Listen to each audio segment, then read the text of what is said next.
Welcome to Leela's cook book. ఈరోజు మన recipe tandoori chicken. ఈ తందూరి చికెన్ని ఇంట్లోనే చాలా టేస్టీగా రెస్టారెంట్ స్టైల్లో ఎలా తయారు చేసుకోవాలో ఈరోజు చూద్దాము. ఈ రెసిపీ కోసం ఇక్కడ నేను 1 కిలో చికెన్ తీసుకున్నాను. దీని మీద ఉండే స్కిన్ అంతా తీసేసి దీన్ని శుభ్రంగా వాష్ చేసుకోవాలి. ఈ చికెన్కి మనం అక్కడక్కడ ఘాట్లు పెట్టుకోవాలి. ఇలా పెట్టడం వల్ల మసాలా అనేది లోపలికి కూడా వెళ్ళి మనం తినేటప్పుడు చాలా టేస్టీగా ఉంటుంది.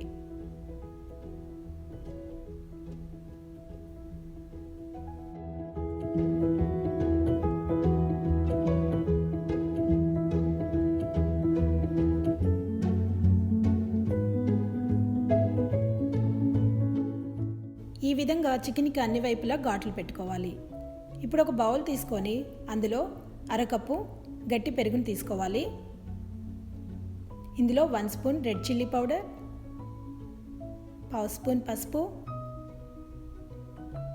రుచికి సరిపడినంత salt, 1/2 spoon garam masala, 1/2 spoon జీలకర్ర పౌడర్, 1 స్పూన్ ధనియాల పౌడర్, 1 స్పూన్ కసూరి మేతిని కూడా యాడ్ చేసుకోవాలి. అలానే ఇందులో 2 స్పూన్స్ జింజర్ గార్లిక్ పేస్ట్ని కూడా యాడ్ చేసుకోవాలి. ఇవన్నీ యాడ్ చేసుకున్న తర్వాత దీన్ని మనం బాగా మిక్స్ చేసుకోవాలి.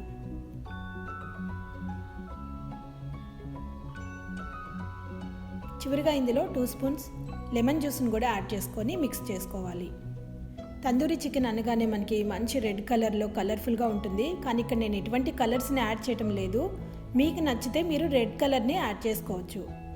ఇలా ప్రిపేర్ చేసుకున్న మసాలాని చికెన్కి బాగా పట్టించాలి. మనం పెట్టుకునే ఈ ఘాట్లలోకి వెళ్ళేలాగా ఈ మసాలాని అప్లై చేసుకోవాలి. తందూరి చికెన్ టేస్టీగా రావాలంటే మాత్రం మసాలా మనం ఎంత బాగా అప్లై చేస్తే అంత టేస్టీగా ఉంటుంది.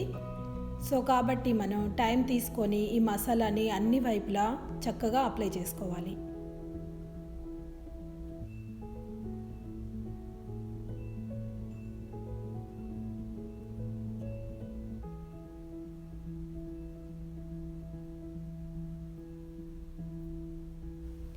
ఈ మసాలా అంతా చికెన్కి బాగా పట్టించిన తర్వాత ఒక 2 టేబుల్ స్పూన్ ఆయిల్ కూడా మనం అప్లై చేసుకోవాలి. ఇక్కడ నేను మస్టర్డ్ ఆయిల్ని వాడుతున్నాను. మీకు నచ్చిన ఏ ఆయిల్ అయినా వాడుకోవచ్చు. ఈ ఆయిల్ కూడా మనం 2 వైపులా అప్లై చేసుకోవాలి.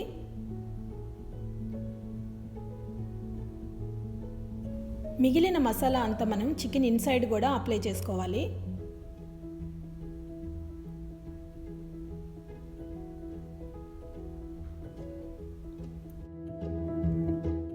ఇక్కడ నేను క్యాప్సికమ్, క్యారెట్ అలానే ఆనియన్స్ని చికెన్లోకి స్టఫ్ చేస్తున్నాను. ఇలా కుక్ అయిన వెజిటేబుల్స్ చాలా టేస్టీగా ఉంటాయి. మీరు కూడా ఇప్పటివరకు ట్రై చేయకపోతే ఇలా ట్రై చేయండి ఒకసారి.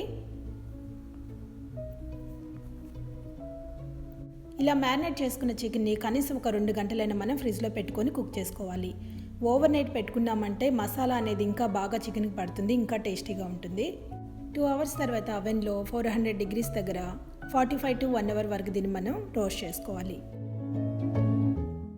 ఈ చికెన్ మొత్తానికి మనం అల్యూమినియం ఫాయిల్ ర్యాప్ చేసి కూడా కుక్ చేసుకోవచ్చు. లేదంటే ఇక్కడ నేను చూపిస్తున్న విధంగా డైరెక్ట్గా ర్యాక్ మీద పెట్టేసి కింద ఒక ట్రే పెట్టామంటే ఇందులో ఉండే ఎక్స్ట్రా వాటర్ మసాలా అంతా దాంట్లోకి పడిపోతుంది. ఈ చికెన్ బాగా కుక్ అవడానికి నాకు ఇక్కడ 1 అవర్ టైం పట్టింది. అంతే, చాలా సింపుల్గా టేస్టీ తందూరి చికెన్ ఎలా రెడీ చేసుకున్నామో చూసారు కదా. మీకు ఈ వీడియో నచ్చినట్టయితే లైక్ చేయండి, మీ ఫ్రెండ్స్కి షేర్ చేయండి. మరిన్ని వీడియోస్ కోసం నా ఛానల్ని సబ్స్క్రైబ్ చేసుకోండి. Thanks for watching.